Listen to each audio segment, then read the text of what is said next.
Coffee ঠান্ডা হয়ে যাচ্ছে। রিফাত বাস্তবে ফিরল।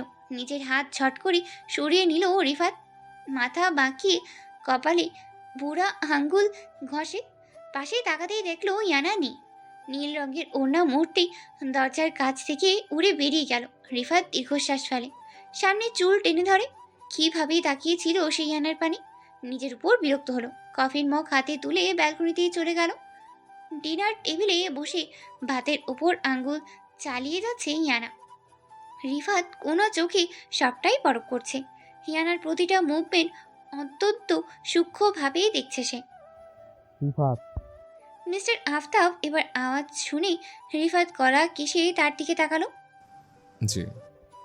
নার্সিং হোমে সব ঠিক আছে তো? কোনো অসুবিধা হচ্ছে না তো? না, সব ঠিক আছে। আর কম সময়তে বেশি সাফল্য আমার কাম্য নয়। কথাটা খুবই আলতো কণ্ঠে বলল রিফাত। ইব্রাহিম সাহেব রিফাতের কথায় পুলকিত হলেন।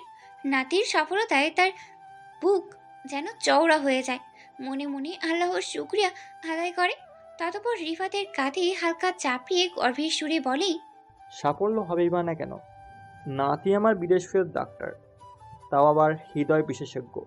বলি কি দাদু ভাই, অত্যাধিক বেশি ব্যস্ত হওয়ার আগে ইনু দিদি ভাইকে নিয়ে একটু ঘুরে এসো। আর ইংরেজিতে ওটাকে কি বলে যেন, জামিলা? আলিয়া এবার দাদুর ভুল ভাল নাম ডাকাতে রেগে গেল না, বরং এক প্রকার লাফিয়ে পড়ল। হানিমুন বলে দাদু ওটাকে? রিফাত থতমত খেয়ে যায় আলিয়ার কথায়। হিয়ানার লজ্জায় থুতনি ঠেকেছে বুকের সাথে। মা খালাদের খালুদের সামনে টনটনে অবস্থা হিয়ানার। মিস্টার আফতাব গলা ছেড়ে উঠে গেলেন টেবিল থেকে। ছেলে বউকে লজ্জায় ফেলতে চান না তিনি। দাদু রিফাত আর ইয়ানার দিকে তাকিয়ে মুচকি হাসলো। আলিয়া অবস্থা বুঝে ব্যবস্থা নিল। দ্রুত বেগে দুই মুখমা ভাত শেষ করে দৌড় দিল রুমের দিকে। রিফাতও উঠে গেল। পড়ে থাকলো ইয়ানা। চেয়ার ছেড়ে ওঠার পূর্বেই ইয়াসমিন বেগম মেয়ের হাত ধরে থামিয়ে দিলেন। মেয়ে যে এতক্ষণ ধরে শুধুই ভাতের উপর আঁকি বুকে করছিলেন সেটা তার চোখ এড়ায়নি। নিজের হাতে ভাত মেখে হিয়ানার মুখের সামনে ধরতেই মেয়েটা চুপচাপ খেয়ে নিল। রুমে এসে দেখলো রিফাত সোফায় বসে ল্যাপটপ চালাচ্ছে।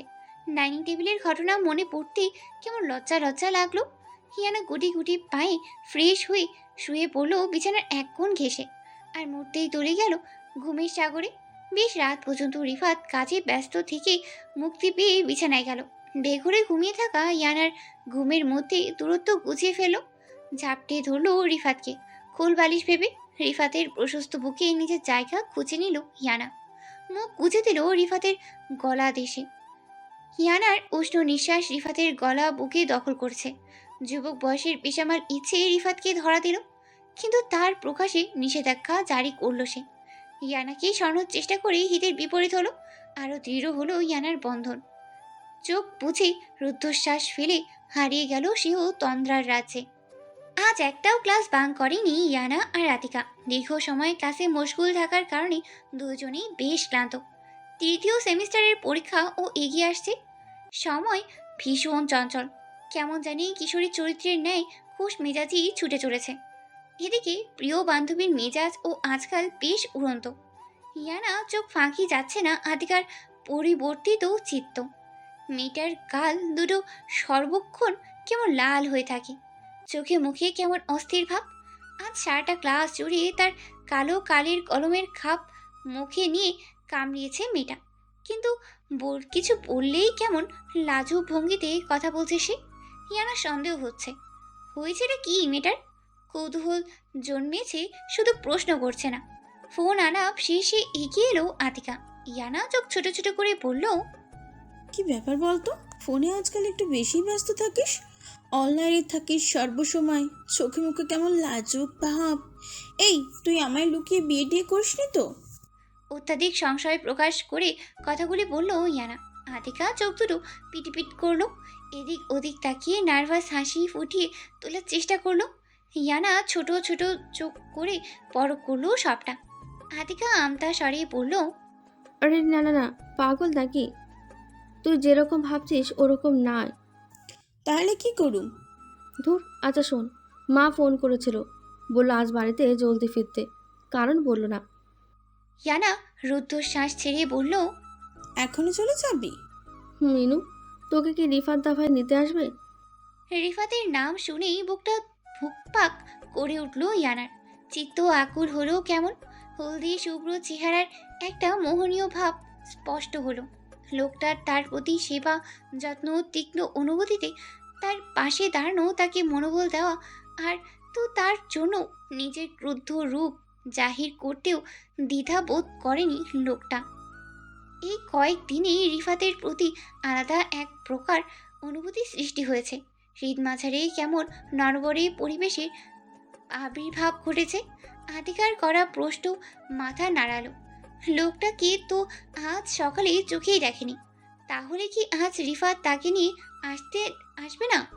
মনটা খারাপ হলো, ঠোঁট উল্টেই বলল, জানি না, আজ সকালে তো ওনার সাথে দেখা হয়নি। তাহলে ফোন করে জিজ্ঞাসা কর। না না না, ফোন করব না। তবে আর কি, অপেক্ষা কর। যদি না আসে তাহলে একাই চলে যাস। আচ্ছা আমি গেলাম, বাই। আতিকা বিদায় নিল। ইয়ানা ফোন বের করে সময় দেখে নিল। তাদের ছুটি হয়েছে মাত্র 15 মিনিট। রিফাতের জন্য অপেক্ষা করতে মন চাইছে। অন্তর বলছে সে আসবে। ক্যাম্পাস থেকে বেরিয়ে গেটের কাছে দাঁড়ালো। আশেপাশে ব্যস্ত ছাত্রছাত্রীদের সমাবেশ, নিজ নিজ কর্মে আয়োজিত ইনসান কুল। ইয়ানা চোখ ঘুরালো। কলেজের দেয়ালের সাথে লাগোয়া বেশ কিছু গোলাপ গাছ আছে। ইয়ানা দৃষ্টি আকর্ষণ করলো ফুটন্ত লাল গোলাপ। এগিয়ে গেল, হাত বাড়িয়ে ছুঁয়ে দিল সেই রক্তিম ফুল। নিচের ঠোঁট কামড়িয়ে চারিদিক পরক করে টুক করে ছিঁড়ে ফেললো সেই গোলাপ। মনটা নিচে উঠল। ফুল যে তার ভীষণ প্রিয়। নাক ডুবিয়ে সুবাস নিল, জুড়িয়ে গেল অন্তর। হেই, ক্যান ইউ টক? অচেনা আওয়াজে চমকে উঠল ইয়ানা। ঘাড় ঘুরিয়ে পিছন ফিরে দেখলো কলেজের ফর্মাল পোশাকে এক কাঁধে ব্যাগ ঝোলানো এক ছেলে। দেখে বুঝলো ছেলেটি তার ক্লাসমেট নয়, আর না তার চেনা কেউ। ইয়ানা ভ্রু কুঁচকে বলল, আমি কি আপনাকে চিনি? ছেলেটা হেসে জবাব দিল, জি না, আমি 4th ইয়ারে সিনিয়র তোমার। আসলে কিছু কথা ছিল। ইয়ানা অত্যাধিক স্বাভাবিকভাবে বলল, জি বলুন। এখানে না, যদি কিছু মনে না করো তাহলে সামনের ক্যাফেতে বসে কথা বলতে পারি প্লিজ? ইয়ানা এবার কিছুটা কঠিন হয়ে অন্যদিকে ফিরে বলে, সরি, যা বলার এখানেই বলুন, না হলে থাক। ইয়ানা প্লিজ বোঝার চেষ্টা করো। আসলে আমি একটু ইন্ট্রোভার্ট। সবার সামনে কথা বলতে হেজিটেটেড ফিল হয়। প্রমিস বেশি সময় নেব না তোমার। না করো না প্লিজ। ছেলেটার বিনোদনমূলক কথা শুনে ইয়ানার একটু ভাবনা হয়। ছেলেটা তার নামও জানে, হয়তো সত্যি জরুরি কিছু। চোখ যায় রাস্তার ওপারে ছোট্ট একটা ক্যাফে, যা ভরপুর থাকে এই কলেজের ছাত্র ছাত্রী দ্বারা। ইয়ানা ছোট্ট একটি শ্বাস ফেলে।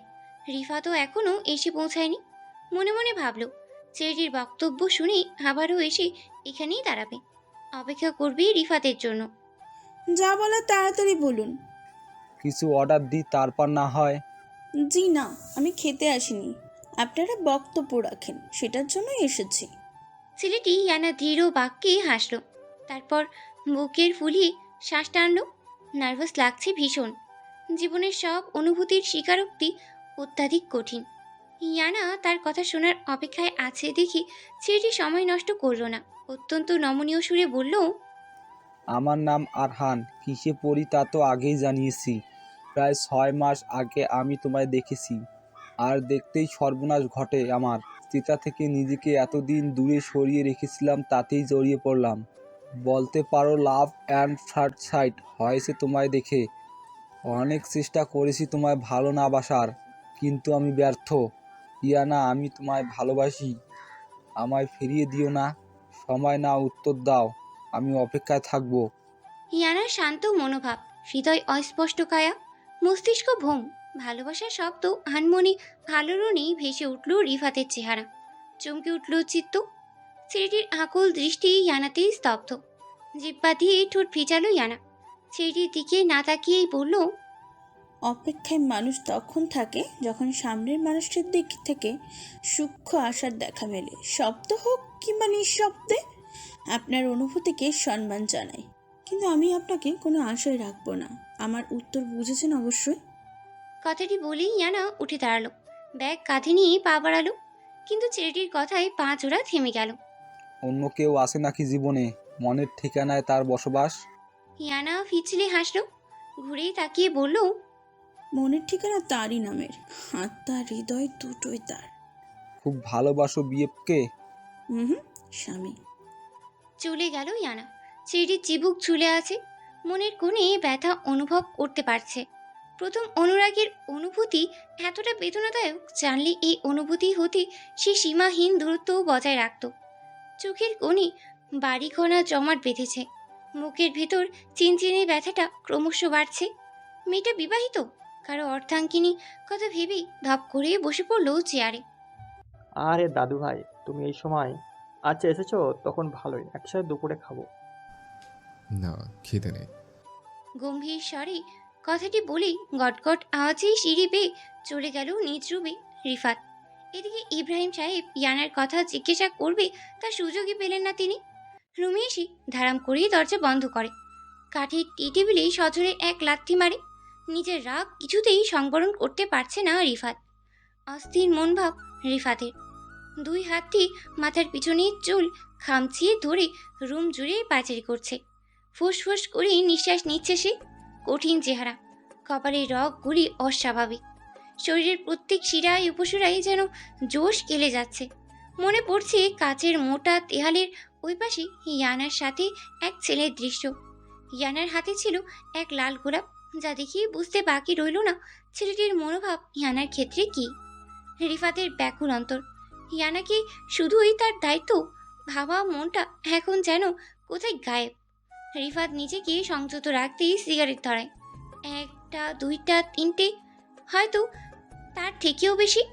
বিষাদ ধোঁয়া উড়িয়ে যাচ্ছে শুদ্ধ বাতাসে। নিজেকে এক প্রকার উন্মাদ মনে হচ্ছে, অত্যাধিক খাপছাড়া লাগছে। মনে হচ্ছে মেয়েটা যা ইচ্ছে করুক, তাতে তার কি? মেয়েটা তো মাত্র তার দায়িত্ব। কিন্তু অন্যদিকেই অন্তর বিদ্রোহ করে বলছে, ইয়ানা শুধুই তোর রিফাত, তোর বউ, তোর সম্মান, তার সমস্তটা জুড়ে শুধুই তুই থাকবি। হিয়ানা জীবনে অন্য কোনো পুরুষের অস্তিত্ব কথাটি ভেবেই রিফাত হোসেন চমকিয়ে উঠল, বুক খা খা করছে, রক্ত যেন ফুটছে তার।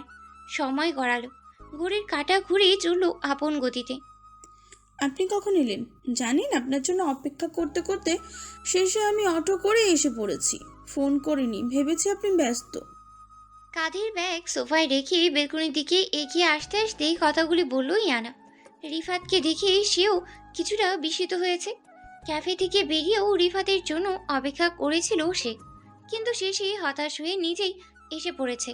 বাড়িতে প্রবেশ করতেই দাদু বলল, রিফাত এসেছে, রুমে আছে। কথাটি শুনেই বুকটা চমকে উঠল। এক প্রকার দৌড়েই রুমে প্রবেশ করলো সে।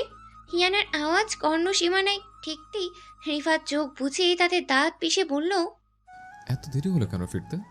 ইয়ানা হাসি হাসি মুখেই জবাব দিল, বললাম না আপনার জন্য অপেক্ষা করছিলাম। রিফাত জোরেই রেলিংয়ে আঘাত করলো। ততপর তড়িৎ গতিতে এগিয়ে এসে ইয়ানার দুই বাহু সজোরে চেপে ধরল। ইয়ানা ঘাবড়িয়ে গেল। রিফাতের রক্তবর্ণ চোখে চোখ পড়তেই পুরো শরীর শিউরে উঠল। লোকটা দেহ থেকে কেমন উষ্ণ বাতাস নির্গত হচ্ছে। ইয়ানা কিছুই উপলব্ধি করতেই পারল না। রিফাত হিসিয়ে বলল, আচ্ছা, আমার জন্য অপেক্ষা করছিলে, তাহলে ক্যাফের মধ্যে প্রেমালাপ কে চাচ্ছিল? প্রেমালাপ? হিয়ানা বিস্ময়ের চরম পর্যায়ে পৌঁছে গেল।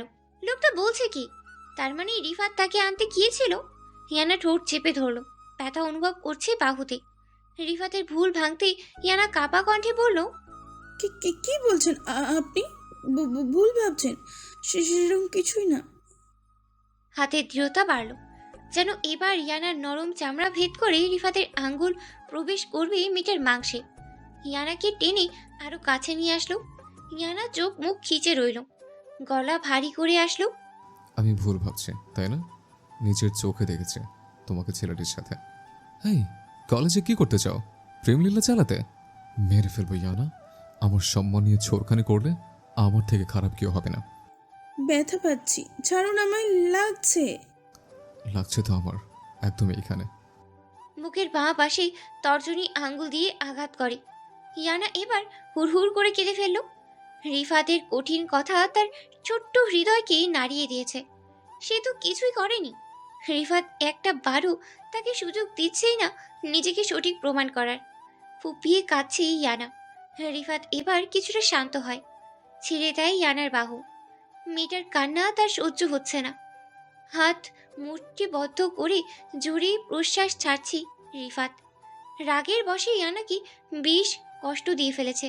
ইয়ানা এবার ফুপানো স্বরে বলতে লাগলো, ভীষণ পচা আপনি, আমার কথা না শুনেই কি সব বলে গেলেন। আমি তো কিছুই করিনি, ছেলেটাই উপজে এসেছিল আমার কাছে, বলল কি জানি কথা আছে আমার সাথে। আমি বললাম এখানেই বলতে, কিন্তু সে বলল ক্যাফেতে বসেই বলবে। তারপর সমস্তটা খুলে বলল ইয়ানা। আমি বললাম আমি বিবাহিত। তারপর আবার আবার আপনার জন্য অপেক্ষা করি, কিন্তু আপনি আসেননি। ইয়ানার সমস্ত কথা শুনে রিফাত বাকরুদ্ধ, নিজের উপরেই রাগ লাগছে। ইয়ানার কথাগুলো বলার সময় শতবার আটকিয়েছে, কাঁদতে কাঁদতে হিচকে উঠে গিয়েছে মেয়েটার। রিফাত বিমূঢ় হয়ে রইল। রাগ মাথায় চাপলে কোনো দিকেই খেয়াল থাকে না তার। রিফাতের বোঝা উচিত ছিল ইয়ানাকে সে জানে মেয়েটা উত্তম চরিত্রের অধিকারী। তার পবিত্রতায় লাঞ্ছন লাগানোর আগে রিফাতের শতবার ভাবা উচিত ছিল। অত্যাধিক পজিটিভনেসের দরুন নিজের এরকম ব্যবহারে বিরক্ত রিফাত। ইয়ানা ঠোঁট ফুলিয়ে ফপিয়ে কান্না করছে, বুকের মধ্যে যেন কেউ হাতুড়ি পিটাচ্ছে। রিফাত এবার ধীর পায়ে এগিয়ে এলো। ইয়ানাকে ধরতে নিলেই সে 2 পা পিছিয়ে যায়। অভিমান হয়েছে রিফাতের প্রতি। রিফাত এবার ঝট করে ইয়ানাকে কোলে তুলে নিল। ইয়ানা মুচড়ি করেও লাভ হলো না। সোফায় বসিয়ে 1 গ্লাস পানি এগিয়ে দিল। মিটির হিচকি বাড়ছে। পানিটা খাও। খাবো না। ইয়ানা, জেদ করো না, পানি খাও। আদিক্ষেতা, খাবো না। রিফাত রুদ্ধশ্বাস ছাড়ল। ইয়ানাকে এই মুহূর্তে একদম বাচ্চা লাগছে। রিফাত জোর করেই পানির গ্লাস ইয়ানার ঠোঁটে চেপে ধরল। অনিচ্ছার সত্ত্বেও পানিটা পুরোটাই শেষ করলো ইয়ানা। রিফাত মেয়েটার মুখ হাল গুছিয়ে ছুঁয়ে দিল, চোখের পানি মুছিয়ে দিয়ে শান্ত কণ্ঠে বলল, সরি বললে কাজ হবে? রিফাতের কথা শুনে ইয়ানা আবারও ঠোঁট ফুলিয়ে কেঁদে দিল। রাগ অভিযোগের মিশ্রণে তৈরি হয়েছে অভিমান। ইয়ানা তার ছোট্ট ছোট্ট হাতে ঘুষি দিতে লাগলো রিফাতের প্রশস্ত বুকে। খুব খুব বাজে আপনি, কিছু না জেনে আমায় ভুল বুঝলেন, ব্যথা দিলেন, কত অপেক্ষা করেছি আমি, আসেননি আপনি। কোনো কথা বলবো না আপনার সাথে, একদম না। ইয়ানা 2 হাত নিজের হাতের মুঠোয় নিয়ে নিল রিফাত। এই ছোট্ট মানবী সত্যিই কিশোরী। অভিযোগের বন্যা বাহিয়ে বলছে কথা বলবে না। রিফাত মাথা উঁচু করে একটা শ্বাস ছাড়ে, ইয়ানাকে কাছে টেনে আনে। অশ্রুসিক্ত নয়নে নিজের আক্ষিদয় স্তব্ধ রেখে বললেই, কান্না থামো। দুঃখিত আমি, please stop crying, I am sorry. চলে যান। আমার রুম এটা। তাহলে আমিই চলে যাচ্ছি। ইয়ানা নিজেকে ছাড়িয়ে উঠে দাঁড়ালো। ধপ ধপ পা ফেলে দরজার কাছে এসে রুম থেকে বেরিয়ে যাওয়ার পূর্বে রিফাতের ঝটকায় ইয়ানাকে ঘুরিয়ে পাশের দেয়ালে ঠেসে ধরে। নিজের 1 হাত দিয়ে ইয়ানার 2 হাত চেপে ধরল। অত্যাধিক সান্নিধ্য মনোপ্রাণে রিনঝিন শব্দ তুলছে ইয়ানার। চারিদিকে ঘন বাতাস বয়ে চলেছে। রিফাত আরও কিছুটা ঝুঁকে আসে ইয়ানার সম্মুখে। নিজেকে কেমন খাপছাড়া লাগছে। মেয়েটার সান্নিধ্যে অগ্রসর হবে না বলে নিজেকে পণ করে, কিন্তু সেই ওয়াদা নিজেই ভঙ্গ করে।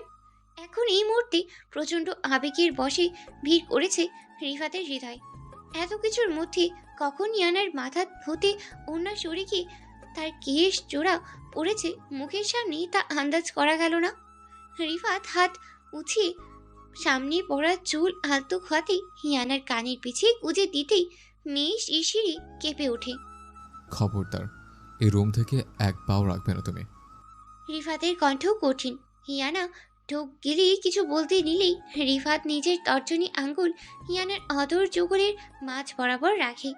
ইয়ানা জোরে শ্বাস ছাড়ে, ধূপ করে ওঠে অন্তর। রিফাত এবার অত্যন্ত আকর্ষণীয় এবং ভরাট স্বরে বলতে লাগলো, মনে রাখবে ইয়ানা, ইয়ানা শুধুই রিফাতের। তার অন্তরে বাহিরে একমাত্র আমার বসবাস। আমার সম্মানের দায়িত্বে কর্তব্যে তুমি জড়িত। তোমার সমস্তটা জোরে শুধুই আমি। এরপরে আর কোনো ছেলের আশেপাশে যেন তোমায় না দেখি, নাহলে আমার থেকে খারাপ কেউ হবে না। অ্যান্ড আই মেন ইট। ইয়ানাকে ছেড়ে দিয়ে রিফাত বেরিয়ে গেল রুম থেকে, আর ইয়ানা স্তব্ধ হইয়া ওইখানেই দাঁড়িয়ে রইল। রিফাত কি বলে গেল ওটা? ইয়ানা তো কবেই নিজের সর্বস্ব রিফাতের নামে করে দিয়েছে, কিন্তু রিফাত, সে কি আদৌ ইয়ানাকে নিজের অর্ধাঙ্গিনী ভাবে? ইয়ানা চাইলেও কোনোদিন নিজেকে রিফাত হতে সরিয়ে আনতে পারবে না। নিজের অস্তিত্ব থেকে কি কেউ সরে আসতে পেরেছে? বিছানায় শুয়ে অশ্রু বিসর্জন দিচ্ছে আতিকা। কলেজ থেকে এসে মায়ের কাছেই জানতে পারলো আজ নাকি তাকে দেখতে আসবে। আতিকা কথাটি শুনে অত্যাধিক অবাক হয়ে সাথে মনে সৃষ্টি হয় বেদনা। মাকে নাকচ করে এই সম্বন্ধে, কিন্তু তিনি আতিকার কথা মানতে নারাজ। তিনি বেরিয়ে যেতে আতিকা ফোন করে আহিলকে। সমস্তটা শোনানোর পর সে বলে, কামান আতিকা, ইটস নর্মাল। দেখতেই আসছে তোমাকে, বিয়ে তো আর হয়ে যাচ্ছে না। Take it easy. আহিলের এরূপ খেয়ালি পূর্ণ কথায় আতিকা বিস্মিত হয়। কষ্টও যেন শতগুণ বেড়ে যায় তার। ফোন কেটে দিয়েই বিছানায় শুয়ে অশ্রু বিসর্জন দিতে থাকে। অভিমানের পাল্লা অত্যাধিক ভারী। সেই দিনের পর পেরিয়েছে অনেকটা সময়, কিন্তু ছোট্ট মনে আঘাতের চিহ্ন পরিষ্কার। হাফিজ নানানভাবে আলিয়ার সাথে কথা বলার চেষ্টা করে ব্যর্থ হয়েছে প্রতিটা মুহূর্ত। মেয়েটা তাকে দেখলেই উপেক্ষা করে, মুখ ভার করিয়ে চোখ ফিরিয়ে চলে যায়। হাফিজেরও অনুশোচনা বোধ হয়। সেদিন বিক্ষিপ্ত মস্তিষ্কে করা কাজটি একদমই অনুচিত ছিল তার। ছোট্ট মেয়েটাকে ওভাবে ব্রিজ সড়কে একা ফেলে আসা উচিত হয়নি। অবশ্য কিছুক্ষণের মাঝেই একটা রিক্সাওয়ালাকে দেখে স্বস্তির নিঃশ্বাস ফেলে তারপর আলিয়ার কাছে সেই রিক্সাওয়ালাকে পাঠিয়ে দেয়। অবশ্যই এই সম্পর্কে আলিয়া গাফিল। পরীক্ষা যত ঘনিয়ে আসছে আলিয়া যেন ততই বইয়ের মধ্যেই ঢুকে যাচ্ছে। সন্ধ্যা থেকে রাত 10টা পর্যন্ত টানা পড়াশোনা করে আলিয়া বেশ ক্লান্ত। একটু রিফ্রেশমেন্টের প্রয়োজন তার। এক বান্ধবীর সাথে ফোনালাপ পর্ব শেষ করে বেলকনির রেলিং ধরে দাঁড়ায়।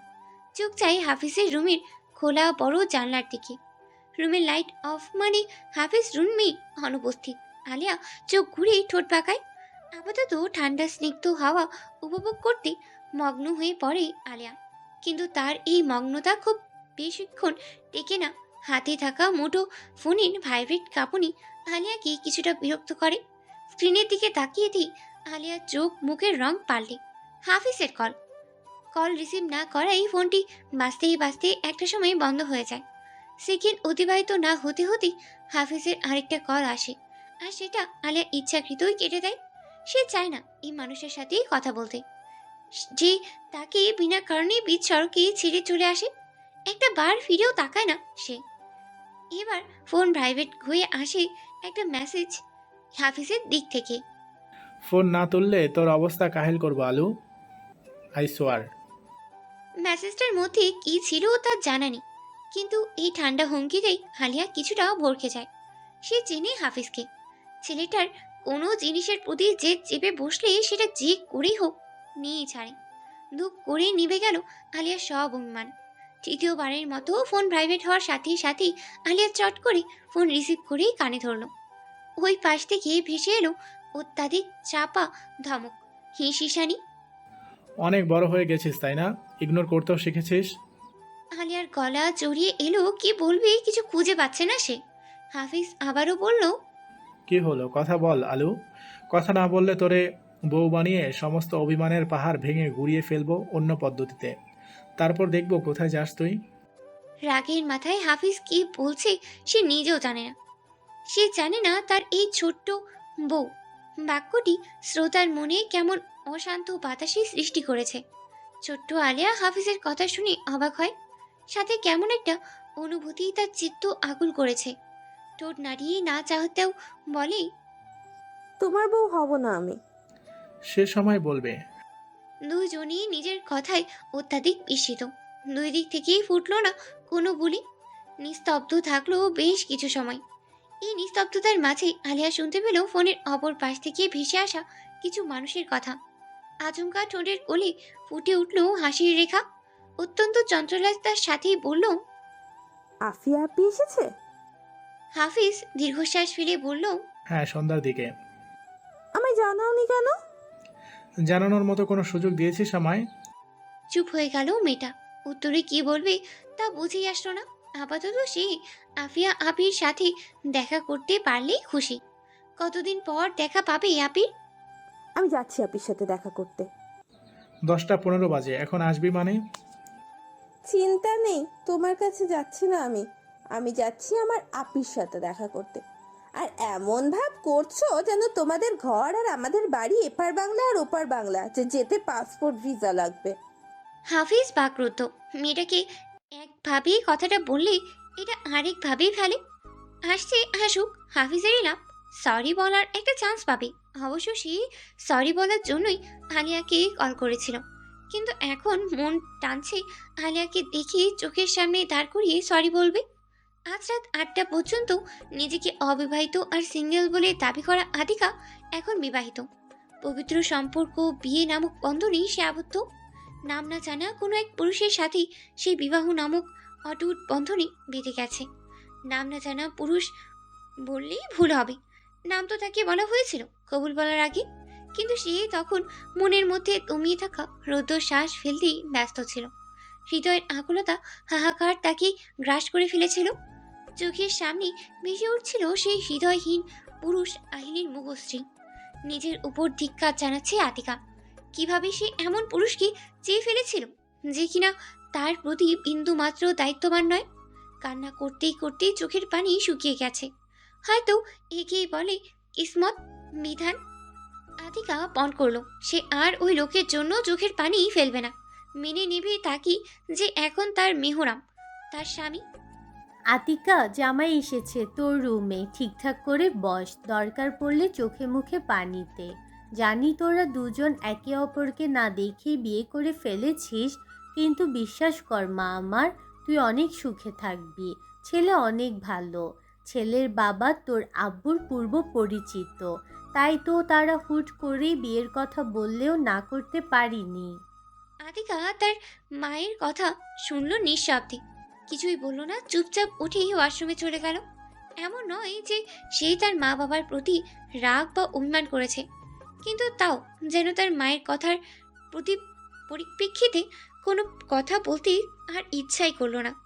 মন কেমন বিষিয়ে গেছে, বুকের মধ্যে ধুক ধাপ করছে এই কথাটা শুনেই যে তার সদ্য বিবাহিত স্বামী তার রুমে আসছে। দরজার উল্টো পিঠে মুখ করে বিছানায় বসে আছে আতিকা। হুট করেই ছিটকানি লাগানোর আওয়াজ শুনে আতিকা শাড়ির আঁচল খামচে ধরল, চোখ বন্ধ করে জোরে প্রশ্বাস টানতে লাগলো। বুকের মধ্যে যেন কেউ হাতুড়ি পিটাচ্ছে, ঘামছে প্রচুর। এত কিছুর মধ্যেই শুনতে পেল এক ভরাট কণ্ঠ। আসসালামু আলাইকুম। আতিকা চমকে উঠল, বিস্ময় ছেয়ে গেল মুখশ্রীতে। এই তো তার চিরচেনা কণ্ঠ, সেই হৃদয়হীন পুরুষের কণ্ঠ যাকে নিয়ে এসে ভাববে না সে ভেবেছে। না, এটা মনের ভুল। নিজেকে শান্ত করার চেষ্টা করে চোখে মুখে হাত বুলালো, অন্তর কেমন ভারী হয়ে আসছে। চারিদিকে বাতাস শান্তহীন। আতিকা পিছনে ফেরার আগেই আবারও ভেসে আসলো কয়েকটা বাক্য। মিসেস আতিকা আহিল শেখ, সালামের উত্তর কি আজ পাবো না? কি এক ব্যাকুলতা সৃষ্টি হলো আতিকার মনে। চিত্ত বিমূঢ়, ফট করেই পিছনে ফিরে তাকালো, আর তাকাতেই তার হুঁশ উড়ে যাওয়ার কথা। হালকা নীল রঙের পাঞ্জাবি সালোয়ার পরিহিত তার সেই হৃদয়হীন পুরুষ দাঁড়িয়ে আছে, যার নজর তার দিকেই সীমাবদ্ধ। ঠোঁটের কোণে কেমন তৃপ্তির ছোঁয়া। আতিকার চোখ মুখ বিস্ময়ে অভিভূত, মেরুদণ্ডে শীতল স্রোত। এই মানুষটা এখানে কি করছে? কেনই বা সে এখানে? প্রশ্নের ভেলা আর তীব্র অভিমান, রাগের সমনন ঘটে আতিকার মস্তিষ্কে। হিংস্র বাঘিনীর ন্যায় তেড়ে যায় আহিলের দিকে। ক্রুদ্ধ রূপ মেটার তেড়ে গিয়ে আহিলের বুকে নিজের হাত ঝড় তোলে। ফুপিয়ে কাঁদছে আতিকা, সাথে আহাজারি শোনাচ্ছে সে বাচ্চাদের মতো। চলে যান বাজে লোক। এখন এসেছেন কেন? আমার বিয়ে হয়ে গেছে, এখন নিশ্চয়ই খুশি আপনি, বদলোক। আমার মনে ভালোবাসার বীজ রোপণ করে এখন সেই বাড়ন্ত গাছ কাটতে এসেছেন। কেন করলেন আপনি এরকম আহিল? আহিলের বুকে পড়ে অবিরাম ধারায় কেঁদে চলেছে আতিকা। হাতের মুঠোয় খাপটি মেরে ধরে রেখেছে আহিল আর বুকের পাঞ্জাবির অংশ। চোখের পানি নাকের পানি এক অবস্থা আতিকার। আহিল স্তব্ধ, সাথে খুশিতে আত্মহারা। তার বুকের ওপর নেতিয়ে থাকা মায়াবিনী তাকে অসম্ভব ভালোবাসে।